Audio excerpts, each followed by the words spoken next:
में मेरे प्यारे भाइयों तथा बहनों, प्रत्येक मनुष्य की अपनी योजना होती है, अपना लक्ष्य होता है और वह उसी के अनुरूप कार्य करता है और वह व्यक्ति अच्छे पद पाने की आशा रखता है। जी हाँ मेरे प्यारे भाइयों तथा बहनों, प्रभु यीशु इस संसार में आए एक विशेष योजना के लिए, विशेष लक्ष्य के लिए। प्रभु यीशु ने पिता की इच्छा को पूरी किया। प्रभु यीशु इस संसार में मानव बनकर आए ताकि हम मानव को आदि पाप से अपने क्रूस मरण द्वारा मुक्ति दिला सके।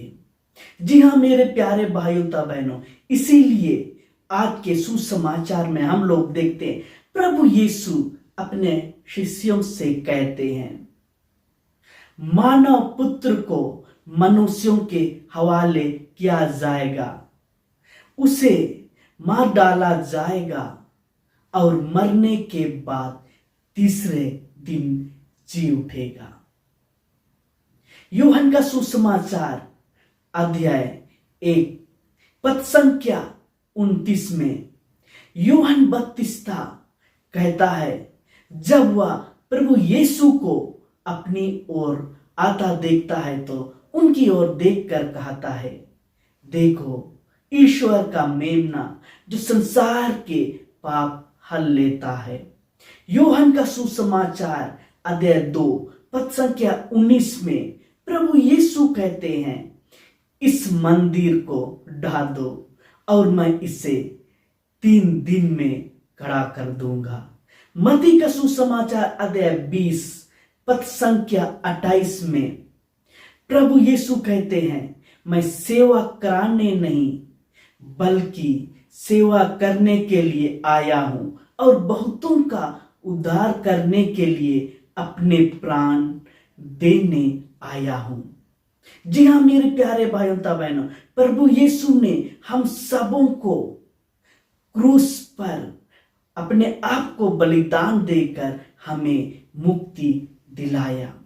प्रभु यीशु के शिष्य बुनबुना रहे थे कि हम लोगों में से बड़ा कौन है।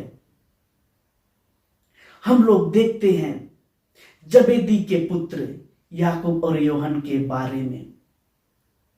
उनकी माता प्रभु यीशु के पास उन दोनों को लाती है और सिफारिश करती है प्रभु यीशु से, आपके राज्य में मेरे पुत्रों को एक आपके दाएं और दूसरे को आपके बाएं बैठने का अधिकार दीजिए। प्रभु यीशु पेतरुस को चट्टान कहकर पुकारते हैं।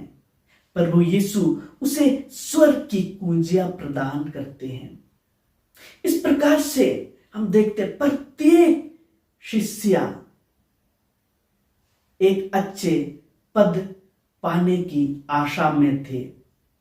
इसीलिए वे लोग आपस में कहते हैं, हम में से बड़ा कौन है।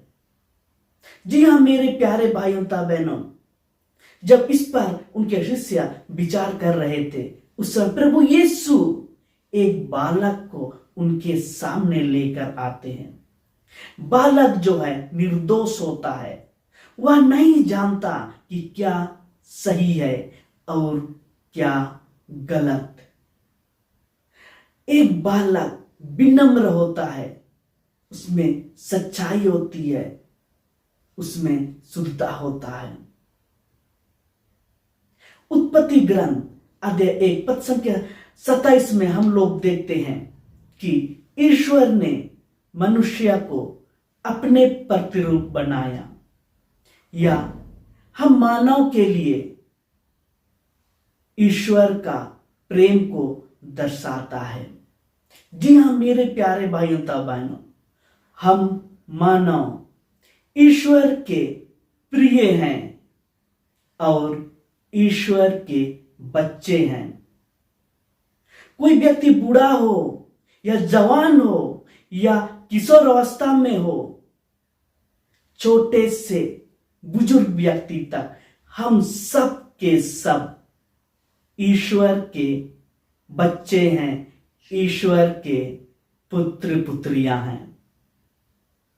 जी हां मेरे प्यारे भाइयों तथा बहनों, इसलिए प्रभु हमसे कहते हैं, अगर तुमने मेरे भाइयों के लिए छोटा सा कार्य भी किया है तो वह तुमने मेरे लिए क्या है। अगर इस प्रकार का कार्य हम लोग करते हैं तो हम ईश्वर को अपने जीवन में स्वागत करते हैं। यहां पर प्रभु भाई किन लोगों को कह रहे हैं? जो लोग भूखे हैं, जो लोग प्यासे हैं, जो लोग नंगे हैं, जो लोग बीमार हैं, जो लोग बंदी हैं। जी हां मेरे प्यारे भाइयों तथा बहनों, अगर इन लोगों की सेवा हमने किया तो हमने प्रभु को अपने जीवन में स्वागत किया। अगर हम लोगों ने इन लोगों की सेवा नहीं किया तो हम लोगों ने प्रभु को अपने जीवन में स्वागत नहीं किया। जी हां मेरे प्यारे भाइयों तथा बहनों, आइए हम सब भी जरूरतमंद लोगों की सेवा करते रहें, जिससे कि हम हमेशा प्रभु यीशु को अपने जीवन में स्वागत कर सके। आमीन।